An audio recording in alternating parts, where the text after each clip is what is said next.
डर की diary channel में आपका स्वागत है। चलिए शुरू करते हैं वीडियो को। रात की आखिरी ट्रेन, रात के समय एक छोटा सा रेलवे स्टेशन, सन्नाटा पसरा हुआ। घड़ी की सुइयां 12 बजने का संकेत दे रही थीं। रोहित, एक व्यापारी, देर रात की ट्रेन पकड़ने के लिए स्टेशन पर आया था। स्टेशन पर केवल एक बूढ़ा टिकट कलेक्टर था जो अपनी पुरानी लकड़ी की कुर्सी पर बैठे हुए झपकी ले रहा था। रोहित ने टिकट कलेक्टर से पूछा, भाई साहब, आखिरी ट्रेन कब आएगी?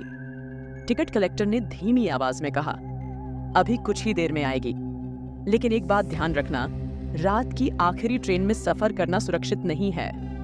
रोहित ने हंसते हुए कहा, अरे, भूत प्रेत जैसी बातें अब कौन मानता है? टिकट लेकर वह प्लेटफॉर्म पर बैठकर इंतजार करने लगा। कुछ ही मिनटों बाद एक पुरानी जर्जर ट्रेन प्लेटफॉर्म पर आकर रुकी। ट्रेन की खिड़कियों से पीली रोशनी बाहर आ रही थी। रोहित ने ट्रेन में चढ़कर एक खाली डिब्बे में जाकर बैठ गया। डिब्बे में कोई और यात्री नहीं था, सिर्फ खामोशी और ट्रेन की आवाज थी। ट्रेन चल पड़ी। खिड़की के बाहर अंधेरा था और केवल ट्रेन की चीरती हुई आवाज सुनाई दे रही थी। थोड़ी देर बाद रोहित को एहसास हुआ कि ट्रेन के डिब्बे में अचानक ठंडक बढ़ गई है। उसने देखा कि उसके सामने एक साया बैठा हुआ है। वह साया धीरे धीरे स्पष्ट होता गया और एक महिला की आकृति में बदल गया। महिला की आंखें लाल थीं और चेहरे पर एक अजीब सी मुस्कान थी। रोहित के रोंगटे खड़े हो गए। उसने डरते हुए पूछा, तुम कौन हो?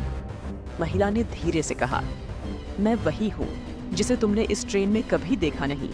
यहाँ जो भी आता है वह वापस नहीं जाता।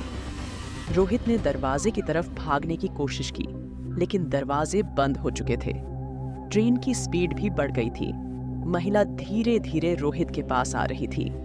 रोहित का दिल तेजी से धड़क रहा था। उसने खिड़की से बाहर कूदने की सोची, लेकिन तभी महिला ने उसकी गर्दन पकड़ ली। अचानक ट्रेन रुक गई और दरवाजे अपने आप खुल गए। रोहित ने मौका पाकर बाहर कूद गया और सीधे स्टेशन की तरफ भागा। उसने पीछे मुड़कर देखा तो ट्रेन गायब हो चुकी थी। स्टेशन पर बूढ़ा टिकट कलेक्टर अभी भी बैठा था। उसने रोहित को देखा और मुस्कुराते हुए कहा, मैंने कहा था ना, रात की आखिरी ट्रेन में सफर मत करना। रोहित ने बिना कुछ कहे तेजी से घर की ओर दौड़ लगा दी।